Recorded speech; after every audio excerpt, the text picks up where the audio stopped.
Welcome to Reaction and to our latest Reaction event in support of our student program, which is training the next generation of journalists. If you're not a subscriber to Reaction, it's really straightforward. Go to the website, you become a subscriber. Students can subscribe for free. Everyone else, it's really good value, and sign up. Now, I'm delighted to say that our guest for this evening is Lionel Barber, former editor of the FT editor for 15 years, which in newspaper terms, considering I've worked in newspapers for a long time, that is a hell of a run, actually. I mean, if newspaper years are like dog years, that means you were editor for about 75 years. So that's quite something.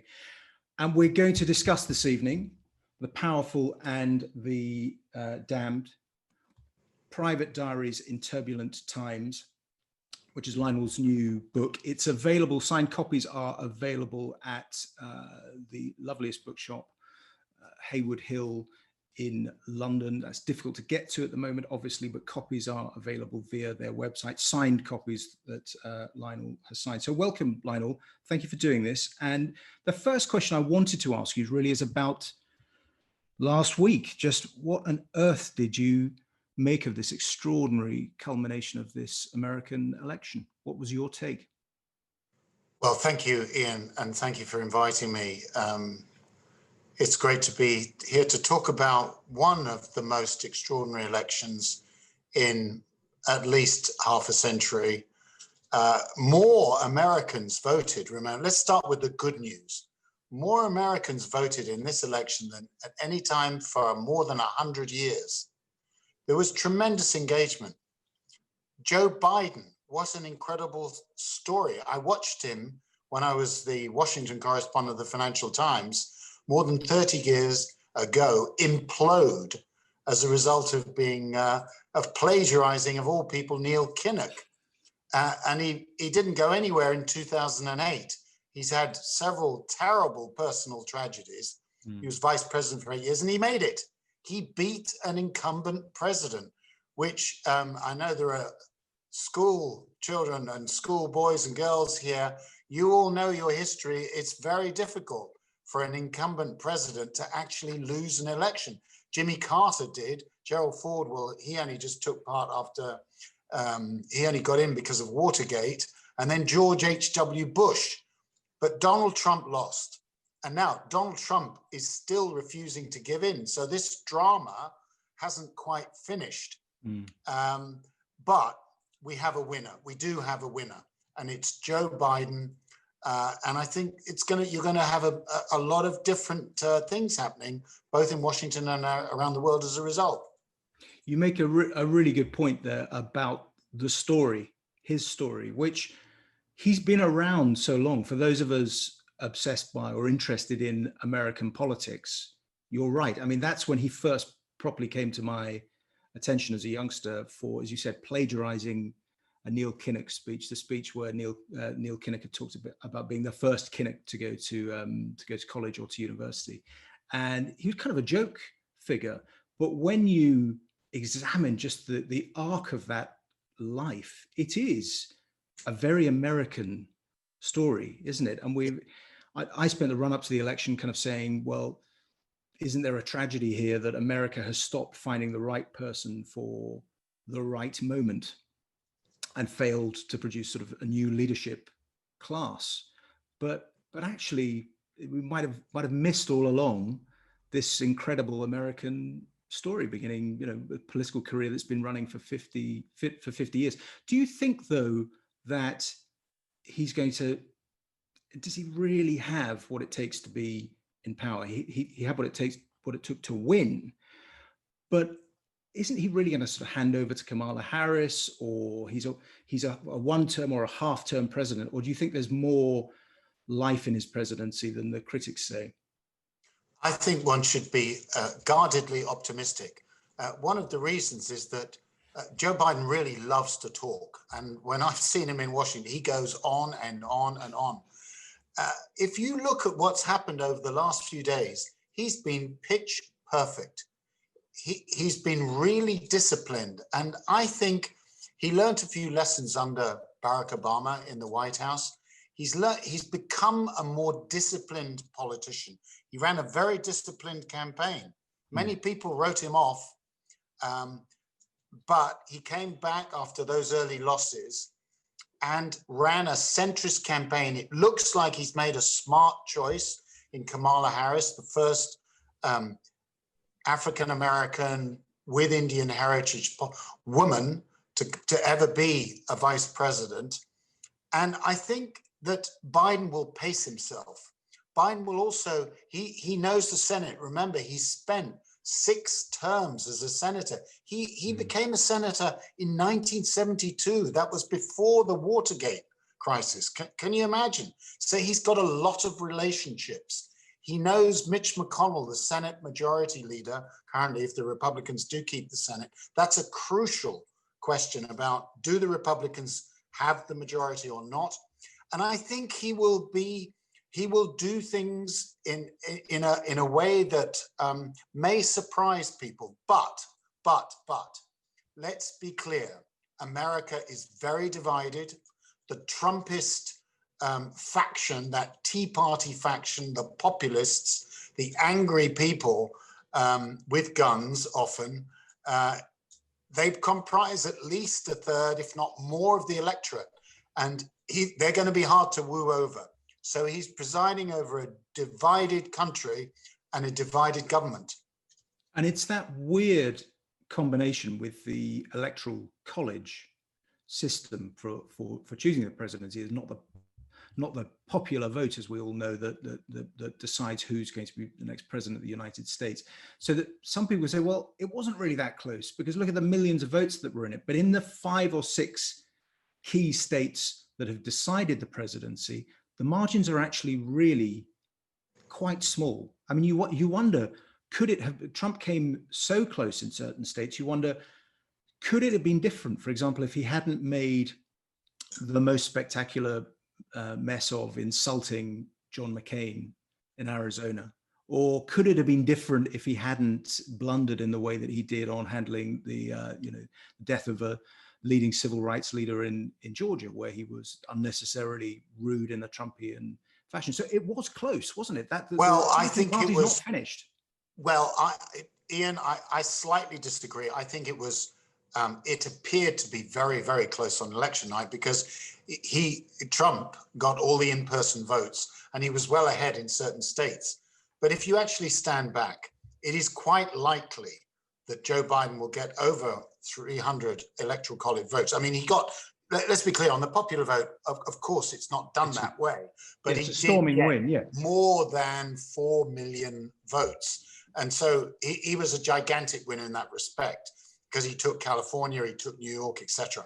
But for me, the crucial point, and this is what I meant about discipline, is that he focused on several very, very important states, which he took back from Donald Trump. One was Wisconsin, the other was Pennsylvania. And if he takes Georgia, even if it's a small margin, that is a huge gain for the Democrats, for Joe Biden. And I think it's a legacy of the previous gubernatorial race, where Stacey Abrams, an African-American, did not lose by very much. And they mobilized the vote. Now, again, if Arizona, which is tight, but again, that was a red rock-ribbed Republican, I've got a lot of R's there, by the way, state, Arizona, also the state of John McCain, and Nevada goes also Democrat. So he has built something of a new coalition of voters,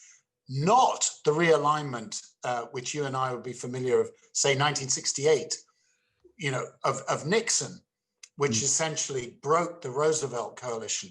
But it is still a significant inroad into the Trump winning base in 2016. Come to Trump in a second, but do you not think that the Democrats, I mean, the blue, the wave didn't happen in terms of the Senate?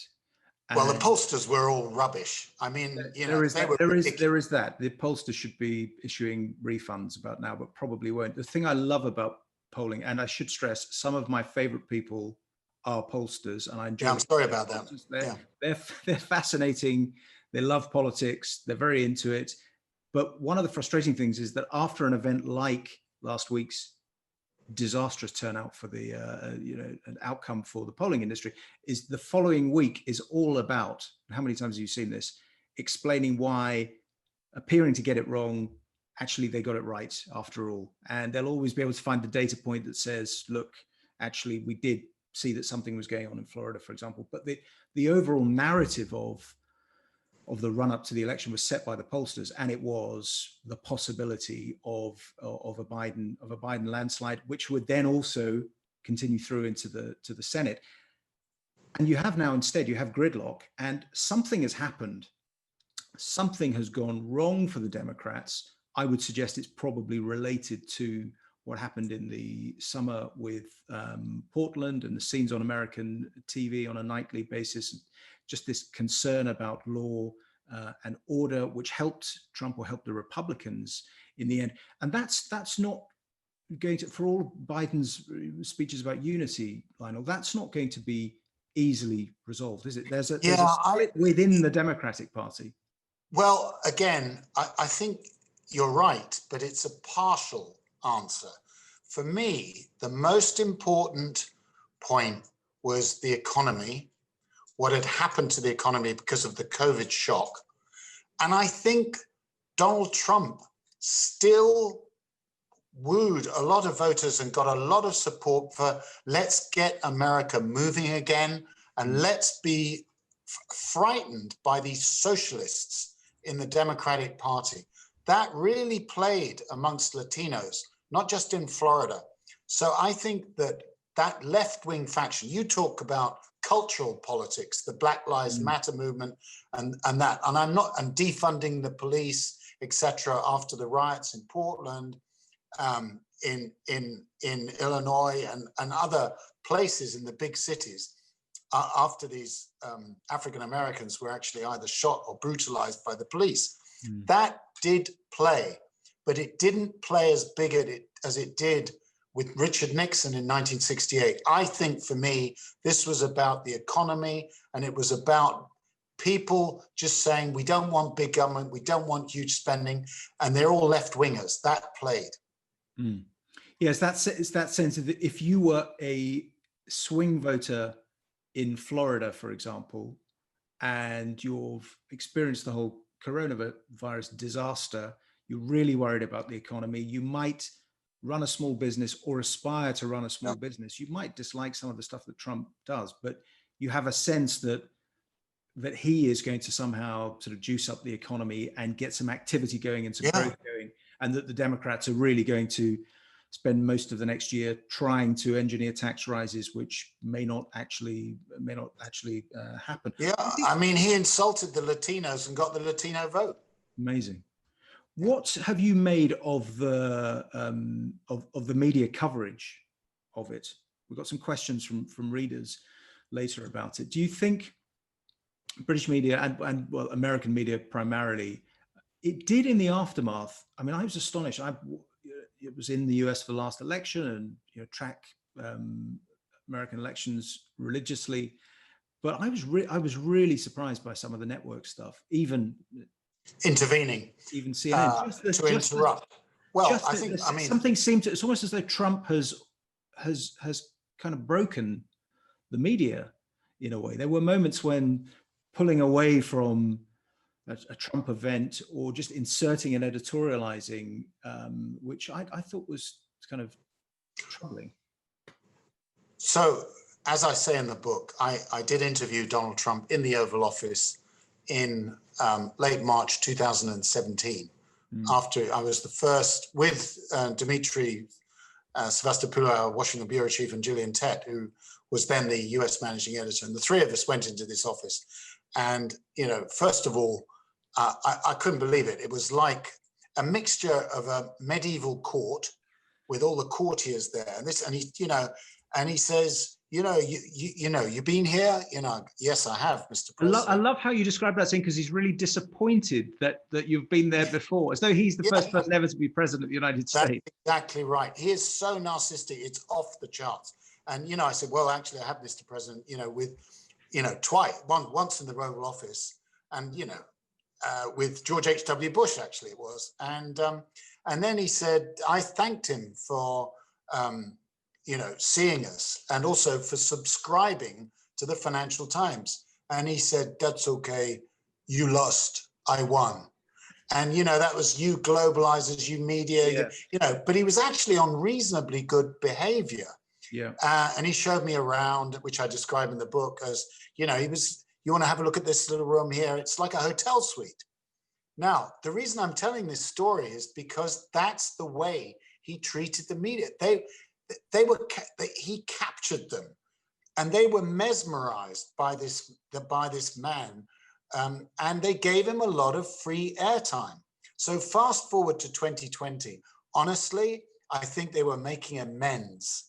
They were doing two things. One was making amends for the way they gave him all that free coverage. Remember, CBS boss at the time said in 2016, Trump may not be good for America, but he's great for our ratings, right?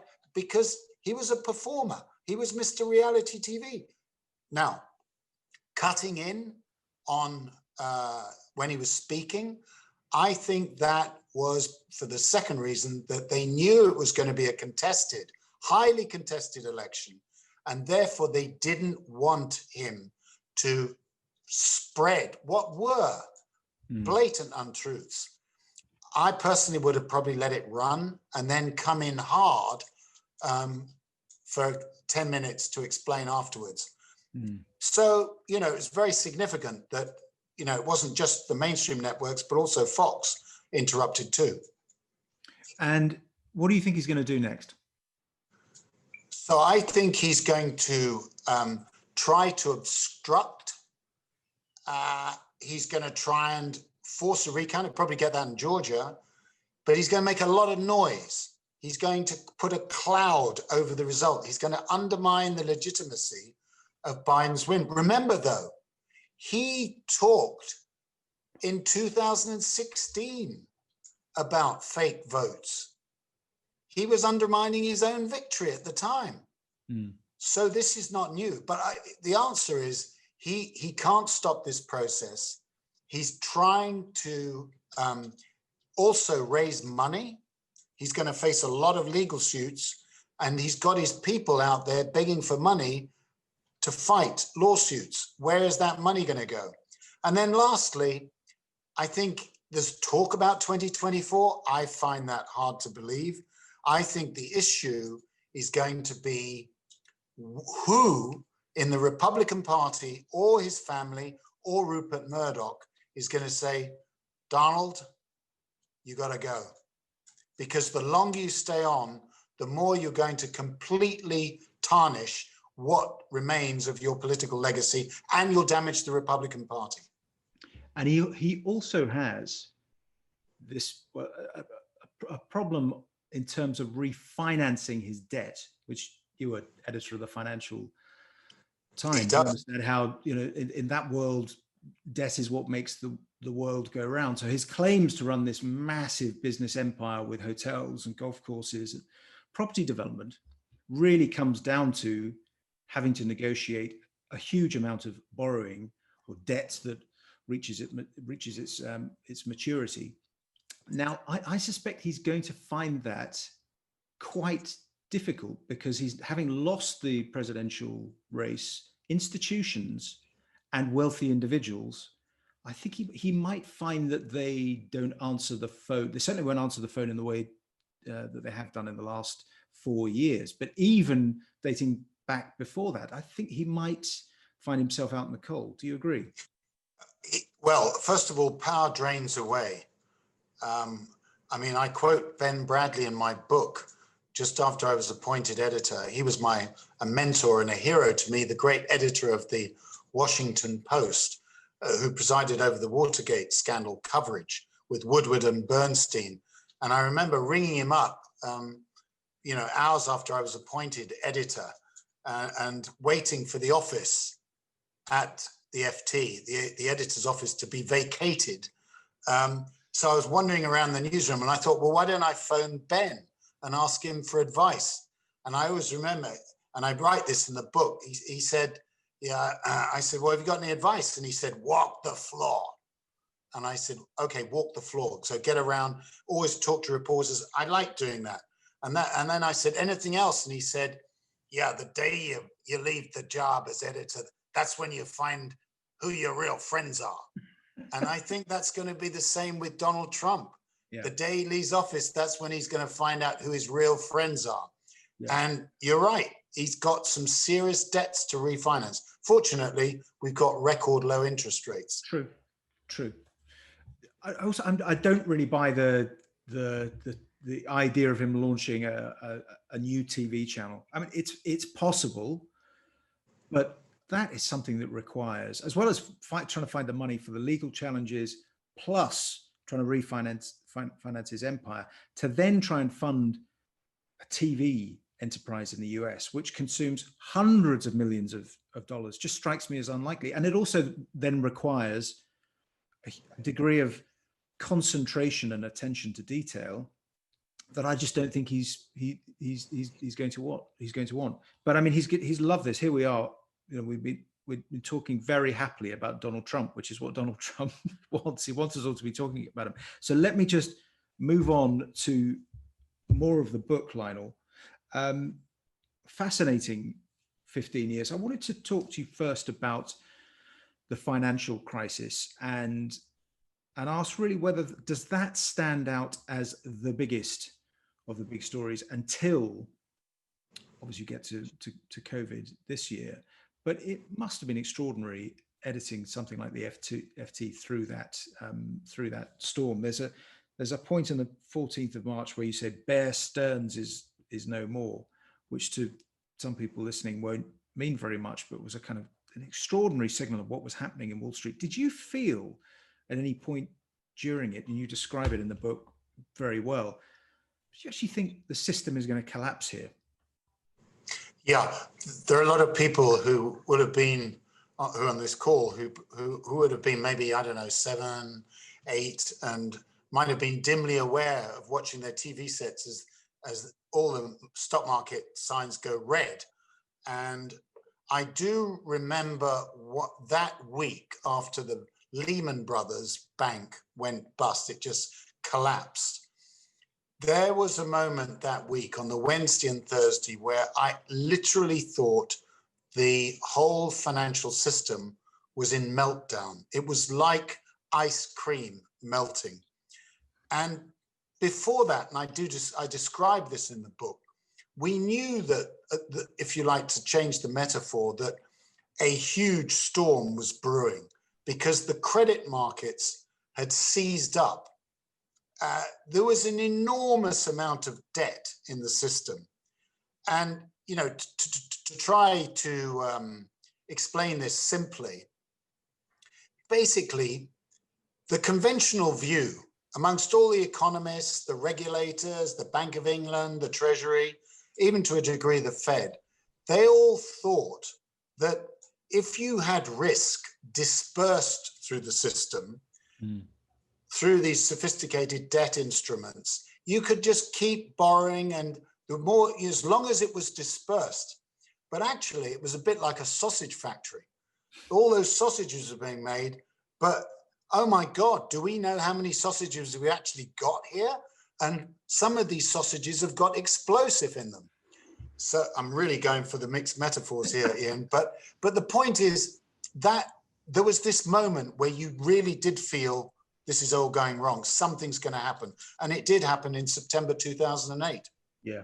It had been building really from February 2007 and kept on getting worse. Yeah, it's interesting you mentioned that, you know, the sausage factory analogy. I remember you're right, when I was writing a book on the collapse of the Royal Bank of Scotland, which was the biggest bank in the world, very briefly at precisely the wrong moment. And there's, you know, a great moment when one of the senior guys, and they're trying to explain these new products, you know, subprime products in their American division in Greenwich, in Connecticut. And they're trying to explain it to the UK board, who don't really quite understand what these new things are.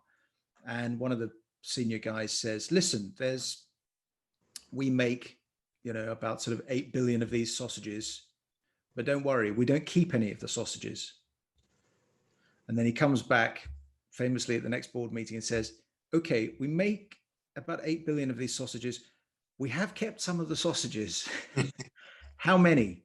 4 billion worth, effectively kind of stored. So just this concept, it seemed inconceivable to people, but it did feel as though the system was going down. One of the best, let me just say the best image, and I'll be brief about this, about that regulation played a very important part. There were incentives to take these risks. So it was a bit like watching a game of football involving 7-year-olds, where they all crowd around the ball. And the ball was literally, let's borrow. That was that kind of incentive. So there was some serious problems in the way the financial system was organized and regulated. Anyway, we can move on from there. I was just going to ask you, do you feel enough was done to fix the system? So, for example, Neil Ferguson, who was on a couple of weeks ago as a guest on the reaction events, thinks that not enough was done. But do you feel that the sort of patch up was adequate, or we're still living with the problems? No, I agree with Neil. I think more could have been done. And I think, by the way, there are people in the Treasury who, in this country, the UK, that believe that. You have to remember that it seemed what we had to do was rescue the system. The system was in meltdown. But what happened was you rescued the banks. You didn't break them up. Then some of them were taken over. There was consolidation. So you ended up with an even greater concentration of financial power. And I'm not sure that's a good thing.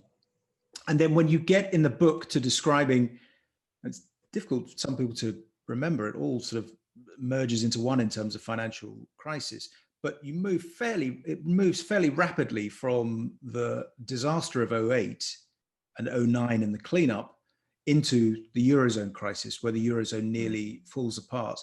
It's really interesting, Mario Draghi in there, you describe your meetings with him. He's a central figure at the time, explaining why he didn't think the rescue process, both with the global financial crisis and then with the Eurozone, had been properly executed. I mean, how do you feel about the euro now? I mean, you're pretty a lot of people who wrote for the FT were pretty enthusiastic about it. Do you feel it's built to last? Do you think it's just sort of Brexiteers who think it's going to fall apart, or is it going to be one of the dominant currencies of the 21st century? I mean, it's still there despite lots of predictions. Well, first of all, one of the literally the first acts I did, and maybe we could have made more about it, and I would have been given an honorary degree by the Daily Mail and other Leave campaigners. I actually said to colleagues, we are going to be explicit. The Financial Times is going to change position. We are not. We're going to say it absolutely clear. We are not in favor of the UK joining the euro. Gordon Brown is right. And so we wrote the editorial. I actually edited it. And it was one of the first things I did, because I really believe that for Britain to have been in the euro would have been a disaster, because we wouldn't have had any flexibility on our exchange rate. The second point which I made during this was, the Eurozone is like a half-built house. It won't work if all the energy and all the political capital is based around just fiscal deficits and budget deficit reduction, because it's depressive. This can't work. And of course, the other point was that it's not a natural monetary union, so the peripheral countries in Southern Europe were vulnerable. Now, I also didn't believe that the Eurozone would just crack up, because I think in the end that the Germans would do the right thing. And we always had to wait for the European Central Bank to actually stand by essentially the debt. And that's what Mario Draghi did. That was the bargain, and the Germans went along with him. And remember, we all worried, we wondered, a lot of people said, number one, chained to a corpse, We're chained to a corpse because of the appalling growth rates in Europe. But in the end, the Germans knew that to have a breakup of the Eurozone, the Deutschmark would have gone through the roof. So they had an incentive to actually go along. Overall, last point, I still don't think that this union, although we've had there's been a big change in the summer, which we can talk about, but I think it's been like an uneven stool. Too much weight on monetary policy and not enough on common fiscal policy. But do you think longer term, is the European Union going to do what, and as you know, I voted for Brexit. Yeah, you're forgiven. In the EU. But the logical thing that needs to happen in the European Union is more political integration. Do you feel that that's historically, is this just going to take a long time and it's going to happen? Or it is politically impossible in the next 20, 30 years, on the basis that if you share a currency and you want it to be optimal and you want it to function properly, you need, for all sorts of reasons, eventually you need to operate like a government. If you have a central bank, you need a government of some sort to match it. And that means... Yeah, well, let's come to Britain in a minute. All sorts of other things. But put Britain out of... we'll come back to Britain. What about the EU? And cake and eat it and stuff in a minute. But let me just talk about the EU and the Eurozone. Again, I speak guardedly. As you know, I worked in Brussels for 6 years, directly after Maastricht and between 1992 and 98. And I've written thousands of words about Europe. And I've known and interviewed, and in the book, there are interviews. I talk regularly with Draghi and Juncker and Merkel. There were 3 interviews I did and blah, blah. So but I haven't drunk the Kool-Aid. What I do know is that British commentators too often assume that it's black or white. They don't understand that the EU is a hybrid model. There are some areas of policy which are federalized, which are common policies, and there are others where there's intergovernmental cooperation and discretion allowed. There is a federalist competition policy. Now, the view was, and David Cameron got this completely wrong, was that he said during the Eurozone crisis, there would be a vast leap forward in integration and the City of London would be dragged in and we need to do something. And therefore, I'm worried about, a federal Europe. Yeah. It was not going to happen because the Germans are not going to go along with that. It's much more, in other words, incremental in terms of its movement forward than Big Bang. Yeah. Okay, Brexit. The FT was, I think it's fair to say, pretty anti. I have to, the morning after I was then doing other things. I wasn't writing for the Times then. The morning afterwards, I got a phone call from the great Alec Russell, who's FT weekend editor, saying, people are pretty stunned here, but we've just looked at the list, and I don't think we've got anyone who actually voted for this madness writing for us for tomorrow. Could you write a piece for the paper about why it might be okay? So the FT was very, very anti-Brexit. You very interesting in the book on how you muse on why you think you sort of missed the undercurrent of what was happening in the country out there. Why was that? Well, I'm going to describe that, but I just want to say we tried very hard, and I insisted as editor, to find alternative voices making a coherent case during the campaign on the comment pages in favor of Brexit. And either people didn't feel that they wanted to. There were 1 or 2 people which were, I think, to use a technical term, total crap. I mean, they didn't make any economic sense whatsoever. And we don't put crap on the opinion pages. But when Alec, and I remember that call, I said, of course we've got to have somebody. We've got to have some voices. And after Brexit, I insisted we needed to broaden the audience. But why did we miss it? It's very simple. We were too metropolitan. We didn't have pay enough attention to important issues like immigration, the labor market. We got it wrong on austerity. We didn't pick up enough the impact of austerity, because austerity was not tax increases, it was public spending cuts. And I think we were somewhat out of touch, frankly. I was out of touch. But we also looked at this purely in terms of a rational economic argument. And you and I can disagree about this, but frankly, there are going to be some pretty serious implications from us leaving the Eurozone. I'm not saying this country's finished at all. We just need to understand that we're rupturing trade relationships with our closest neighbors, and there's going to be some consequences. And a lot of what the Brexiters promised was a pipe dream. But last point, my deputy, now the editor of the FT, actually said, we need to bring some foreign correspondents back to our country. I say this in the book. And they all went to various parts of, up north, Dorset, Cornwall, and they all came back, and we published the pieces, and they all said, it's leave. And none of us had the imagination to understand that, you know what, it really could be leave. Because it was probably, in the end, really not about economics. I don't think it was about economics. And I'm not saying that you therefore don't take it seriously, because there were clearly a lot of disaffected people in this country that had been, if you like, left behind. And I think also they just didn't believe all these blaring foghorn warnings from the Treasury and George Osborne about the consequences. So, I think if I look back, and I say this in the book, I regret, and I think we didn't lose the campaign, right? The politicians lost the campaign. But I can tell you, there was a post-mortem afterwards, and we made some significant changes to the way in which we covered this country, Britain.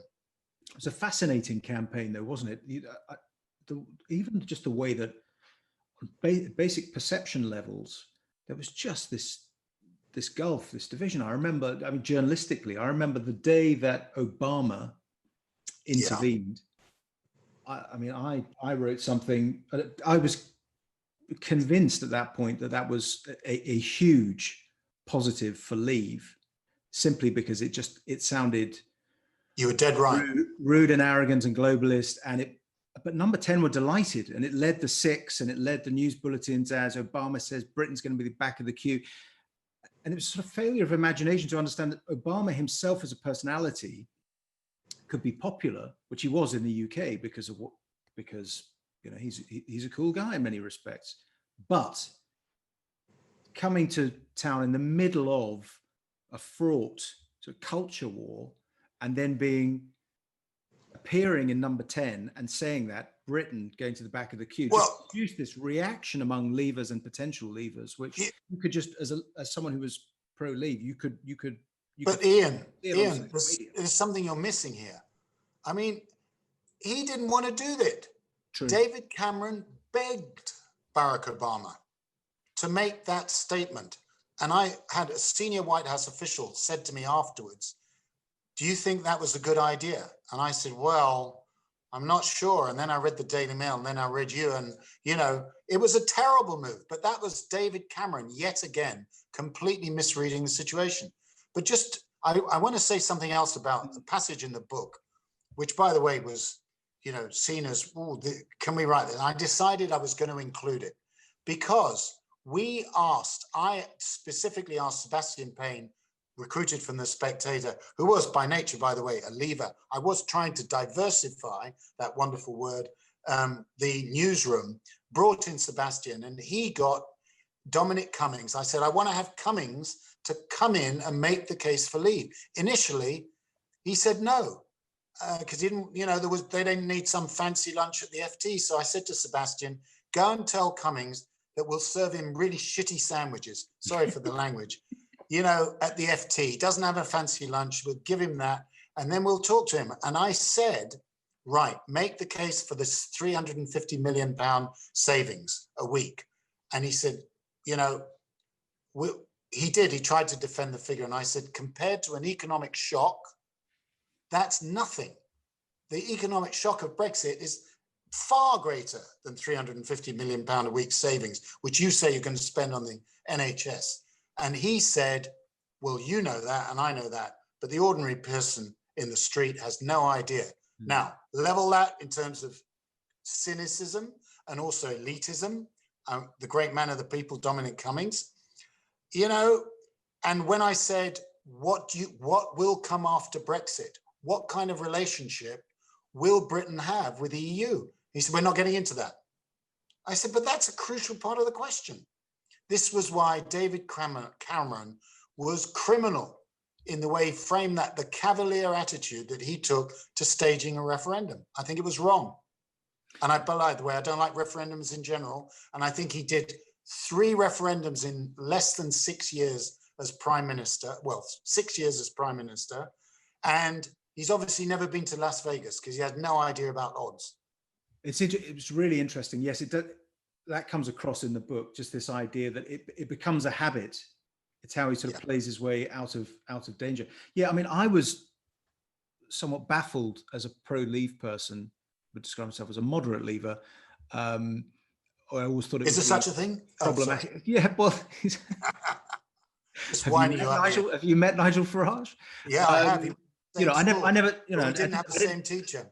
I didn't think it was going to be. Yes, of course. I didn't think it was going to be a breeze. I thought it would be. I thought that there would be problems, and my goodness, there have turned out to be problems. Really interesting what you said there about Cummings and that 350 million figure. For everyone who remembers that, that's the number on the side of the side of the bus. I mean, I actually, as a Leaver, managed to fall out with them mid-campaign on that, because several times I went on the Beeb and said the 350 million figure just doesn't add up. They should correct it. You can just about get it to 180 with your fingers crossed, but it's not 350 million. And they were, of course, we now know, arguing about that during the campaign. But what he was doing, and you can say it is dangerous in terms of eroding trust, and that's true, but the genius of it was that the number drove Remain mad because it was incorrect, which meant that Remain kept talking about it. So every time it was used, Cameron would provide a clip, or a Remain spokesman would provide a clip, which then went on the news saying, this 350 million quid figure, it's completely made up. It just doesn't add up. What does the punter who's thinking about voting here? They think, well, Remain says it's probably about 150 million. Leave says it's 350 million. It's probably somewhere in the middle. They're all politicians. It's still a lot. It's still a lot of money. Yeah. So what? Cummings framed the debate, and he did it brilliantly. Yeah, he did. We're going to have some audience questions. We've got loads of questions, but just one last one from me, really. I was going to ask you about encounters with political leaders and just really your take on Boris Johnson. I mean, there's a really good account in the book of interviewing Trump. I love the bit where he says, do you know who that is? And you said, yeah, it's Teddy Roosevelt. Again, it's as though he's imparting some great insight. You know who Teddy Roosevelt is. Putin, China's leaders. But what about Boris? Well, I watched Boris up close and personal back in 1992 when I turned up in Brussels. Yep. And I was told, you need to really worry about this guy because, you know, he's the competition. And I looked at this blonde mop and thought, you're kidding me. I mean, he's barely 30. And, you know, he's always been very undisciplined. He's prone to fantasy. He makes things up, and he's undisciplined in his private and his public life. And but apart from he's a total opportunist, and yep. I've not got a lot of time for him as a serious politician. I remember somebody in the Foreign Office in 1993, and it was a place in Denmark, a foreign minister's meeting. And Boris was there, and he'd written some ridiculous story. And the Foreign Office guy said, I'd just like to say this, Boris Johnson has to make up his mind. Is he serious, or is he going to be a clown, continue to be a clown? And, you know, that's the problem. So, you know, we have him. He's made it to the top. Let's see how he does. He's not been doing very well so far. Well, it's, I think, fair to say, and it's interesting. We haven't really talked about COVID, which is refreshing. There's lots of other things in the book and out there in the world to talk about. But we'll move to some questions. I would just say on the Boris point, though, that there's a lot in that, but it's balanced, isn't it, by his extraordinary skill as a politician as well. I mean, if you'd said 2 years ago, after he'd resigned as being Foreign Secretary, if you'd said Boris will be Prime Minister, he will take Britain out of the EU, and he'll have a majority of 80. Now, I would say I knew he was going to be Prime Minister, and I thought he would get Britain out of the EU. I wouldn't have predicted necessarily an 80-seat majority, but remember, and this is the only good news for me, I can say this now, is that we have a serious opposition. Boris Johnson beat Jeremy Corbyn by a level which Theresa May ought to have been able to beat him back in 2017 and fought the most terrible victory. And Linton Crosby, who appears in my book, the campaign manager who was always backing Boris, said to me, and I literally was about to go to Trump, interview Trump, and he said, this is a terrible idea if we call a snap election. We just take the voters for fools. He was dead right. Yeah, he was dead right. Okay, so we're going to move to some questions. First question from Christian is, thank you for a great discussion. Would love to hear what Lionel thinks about Sir Keir Starmer and the future of the Labour Party. Keir Starmer has as big a job as Kenneth Blair in rebuilding the Labour Party, because essentially, and you're a financial journalist, Ian, so you appreciate the image, there was a reverse takeover of the Labour Party by Momentum and the hard left. They tried it in the late 70s, many years ago, when I first went into journalism, and they failed because the centre held. But after Ed Miliband stepped down and left a vacuum in the Labour Party after the 2015 election, the hard left took over. And so Keir Starmer has to expunge that hard left tendency. He started it, he's taken on anti-Semitism, and he's got to rebuild the economic platform and credibility. I'm not saying he's going to win the next election. It would be pretty unprecedented if the Conservatives win yet again, maybe a coalition or whatever. But I think at least he's a serious opposition leader, and we haven't had an opposition. We've been terribly served by the fact we've had two very poor leaders at the same time in British politics. I can't quite see working for him is the Scotland situation. It's very serious. Where if I mean, that's serious for the Tories as well, and serious for anyone who wants the United Kingdom to stay together. But which I do. But if you look at how the Labour Party's won in the past, it's very difficult to see how it can win anything like an overall majority without a strong showing in Scotland. It's always had that. When the Labour Party's been strong, it's been strong in Scotland. I mean, what I thought might happen, doesn't seem to be yet, could happen longer term, is that the current fashion for independence might change if there's the possibility that people can see that a vote for Labour in Scotland gets the Tories out. But the polling doesn't suggest that at all at the moment. It's just everything going in the nationalists. Yeah.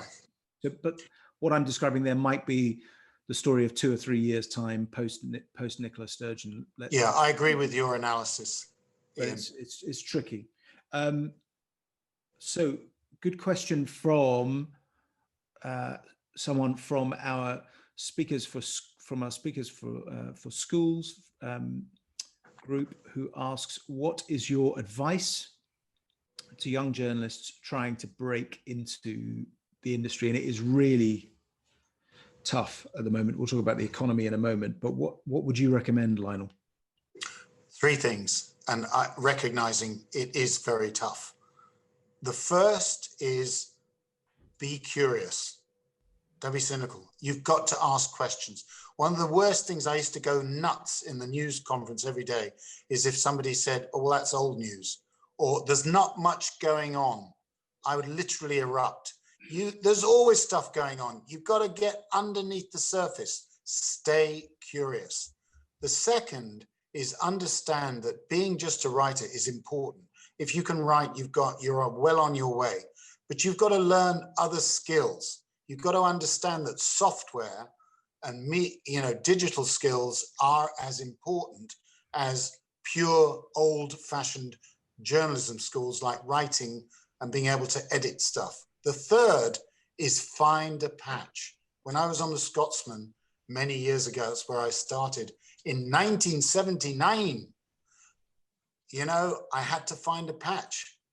And it turned out to be business journalism under a gentleman called Henry Eagles, who also gave me another piece of advice. He came from Falkirk, and he said, never apologize, never explain. I can't do the Falkirk accent. But the serious bit is, so stay curious, multiple skills, multimedia is the answer, and find a patch. Was that Henry Eagles who went on to be a TV producer? Aye. Made documentaries. Yes, I'm in one of his documentaries, which shows you how old I am. I'm in his Scottish election documentary. I can see how excited the audience are. It's not available anymore. In 1999, great documentary maker. I mean, I think with Charlie Whelan and Gordon Brown and all sorts of people. So we have our next question is, and we haven't covered COVID-19. Jim asks, what's the economic impact of COVID-19 really likely to be? Well, first of all, you're going to see much higher unemployment, sadly. The government is doing its best through the furlough scheme, which is, I think, necessary to stop mass layoffs, but these are going to come. I think second, COVID-19 accelerates or turbocharges the internet. This is a manifestation of this tonight. But you can see how the food delivery,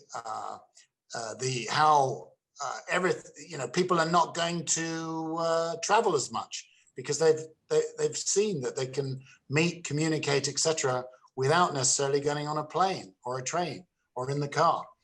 Hospitality industry, building center, cities. I mean, a lot of people in New York, like my two kids are in New York, a lot of people have just left. They've gone upstate. So I think this is going to have a profound structural effect, apart from the pure cyclical effect that we're seeing right now. Great. Yeah, I can concur with all of that. Should journalists, Elena Varden asks, should journalists be giving a platform to politicians such as Trump, who spread misinformation and false allegations? Doesn't this go against the principles of accuracy and accountability? Well, first of all, he was elected president of the United States. And if, I get an offer, we've been asking for an interview, I'm going to go there and I'm going to use my skills to interview the president. I think a better example, if I may say, because the idea that we stop talking to politicians, we're in a democracy, we want an informed citizenry, and that does mean interrogating politicians. Someone like Steve Bannon, who appears in my book, The Right-Wing Firebrand, is more complex because he really is, a raging populist. But he was important, he was influential, a man behind Trump. And one or two FT journalists did write to me and say, you shouldn't be giving this a platform. But in my view, and I interviewed a lot of world leaders, some of whom, may have been responsible or have literally blood on their hands, like Vladimir Putin or Paul Kagame in Rwanda, or even Alvaro Uribe, who I interviewed in Bogota, Colombia. These are hard men, and really seriously hard men. But I thought it was my duty, I got access, and to see them look into the whites of their eyes, so to speak, and ask them tough questions and then go away. Colette from Cambridge asks, if you were editing the FT today, what would you be proposing in your leader columns that the Chancellor should do to help the economy recover post-pandemic? Well, I'm not, and so I'll leave that to Rula Khalaf, who is a wonderful successor. But if I was there, I'd say, first of all, put the accent on recovery. You've got to also try to save jobs. At the moment, don't focus on reducing the deficit or talk about taxes now. It's too soon. The debt doesn't matter now. Let the debt go up. We're fortunate, we've got low interest rates. So that's fine. In 6 to 9 months, you do private planning, you will need some fiscal consolidation. You've got to bring this deficit down. It's higher than at any time other than World War I and II. It has to come down. And you know what? Then some taxes, new taxes, higher taxes are going to have to come in. And we can talk about what that is. But for the moment, in the leader column, and I would be arguing, and I'm going to be writing a long piece about the Treasury for Prospect magazine, which will be appearing later this month. There ends the commercial break. About the Treasury and about options on economic policy. Look out for that. So, got a couple of critical questions from FT readers. So, Stephen from Sevenoaks asks, Brexit question, with hindsight, do you regret that the FT took such an anti-Brexit line? We've talked about this a bit, but specifically, do you now accept that the city was much more divided than you had assumed during your coverage? He also asked, do you think Frost Barney are close to a deal? I think that our coverage could have been a little bit more inquiring about the impact on the city. You produce some think tank report or an accountant's, Deloitte's study on this and thousands of jobs being lost. You always want to write the story behind the story.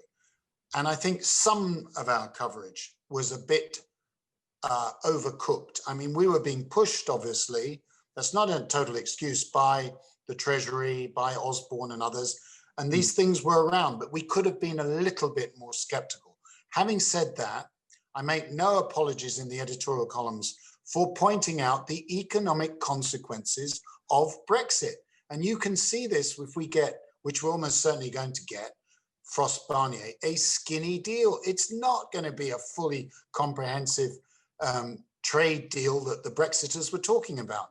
So overall, I would give reasonable marks to the FT. I think afterwards we did a fantastic job in explaining the nuts and bolts of the withdrawal agreement and the trading relationships, etc.